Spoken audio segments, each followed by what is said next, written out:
focused a lot on the left brain, or the male mind in schools, and we've gotten rid of the soft part. You know, it's like one of the first questions I asked in here was, how many of you ever learned to listen in schools? Well, listening's kind of considered a yin or a soft art. We don't learn to listen in schools, but we learn to speech, do public speaking. We learn about math, and we learn about history, and we learn a lot of facts, but we don't learn a lot about feelings, which is the stuff that hangs us up.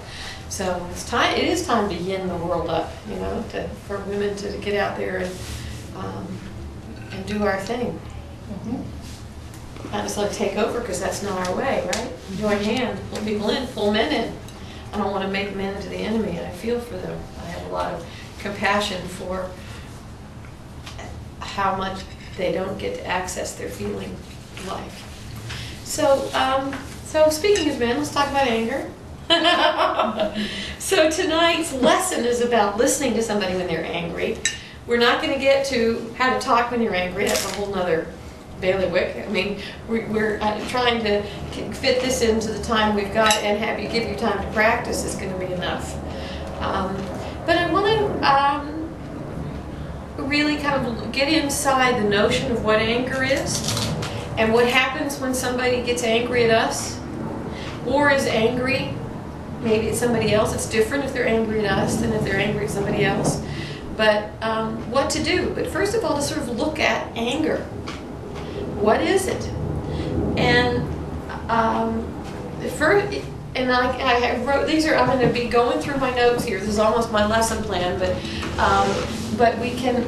These are for you to take home, so that you have it all down in case, in my efforts to give you practice time, I leave something out. But anger is almost always, I can't think of any time that it's not about fear in some way. Fear that a need is not going to be met. Fear of a loss. Fear of basically of a need not being met. And what happens is, up through the body comes an emotion. And there's a debate about whether the emotion comes up in the body or it's a thought that triggers it.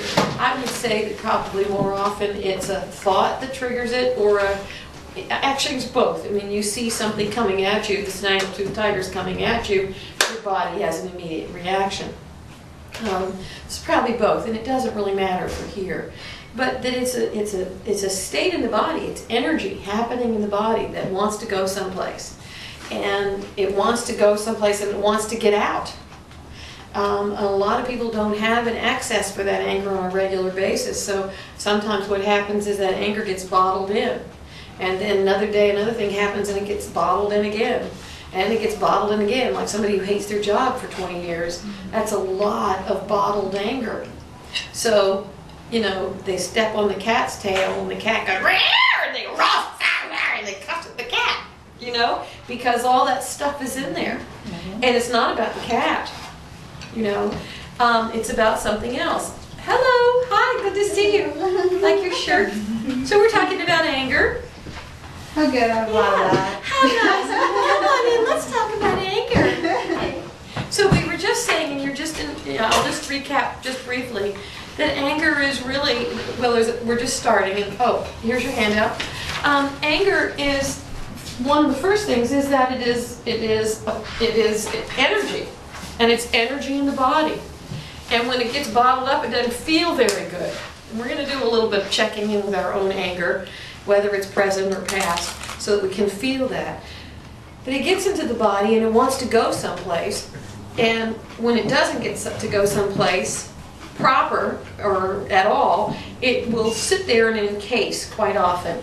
And Eckhart Tolle calls it, when we have a lot of pain over, a lot of anger over a number of years, or a lot of hurt, which is all anger or fear, it gets encased, and we sort of grow what he calls a pain body. So we all have, to some degree, a bit of a pain body. We have, some of us to greater degrees than others. So we've got this inside us, some energy that wants to get expressed, often quite to lesser and greater degrees. So, and it's much like an air in a balloon sitting there. And maybe going running will get it out, or looking at it or reasoning it through will dissipate it. And listening will dissipate that balloon, that energy in the balloon. But that energy causes pain in the body. So we're just talking about anger to begin with. We're going to talk about anger tonight. We're looking at the notion of anger. And it often, it's sitting in there, makes us sick. It gives us disease, and it also, in our personal relationships, gives us dis-ease. We're not comfortable around people, or, nobody wants to be around us. We're prickly, It's like I just had a run-in with a guy I share a cabin with. We co-owners of a cabin, and I just do everything. I actually paid somebody. We had to do some repairs last year on the cabin, and rather than work with him, I paid somebody to work with me to contribute my part, because I just couldn't do it, because he's so prickly. I just couldn't be around him. So I had dis-ease around him. And so, as I said, that the anger often comes from fear, and that fear comes from unmet needs. And it might be safety, that they not fall into the toilet, so that the toilet seat needs to go down. Or it could be a need for, and I have on the back of this sheet of paper, sort of a fairly nice little summation on one page of basic human needs. And you can extrapolate from all of these, and we'll talk about those later. But an unmet need to belong, to be loved, to have rest, to have ease, to have fun, to have freedom, to be included, to be challenged in a meaningful way. And when people's needs aren't met, we become angry. We can become angry. And so these needs, or interests, in the world of mediators, we call it interest. When these things don't get met, we can ask for it in all sorts of ways. The need is never bad. That need is very basic and very human. It's the fabric of our beings.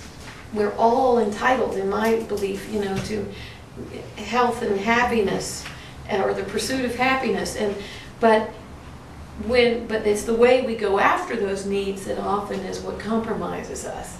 That we go after them in a manipulative way because we don't believe we'll get them met, or for whatever reason, or we get angry at somebody. And so the need is right. The need is good. And as listeners, we need to be listening to the need underneath the anger. What is the unmet need? There's another reason people get angry, besides an unmet need. And this is an interesting one. And I notice I'm talking about people as if they're all out there. This doesn't refer to any of us. Nope. This is all clinical. Yes, this is all once removed. This is not me. I have no unmet needs whatsoever, nor do I ever get angry. Nor is anyone ever angry at me. So here's another one that's a bit of a niddly point here. That we often get angry at the very thing, if we get angry at something in somebody else, that's really something about us that is an undesirable quality.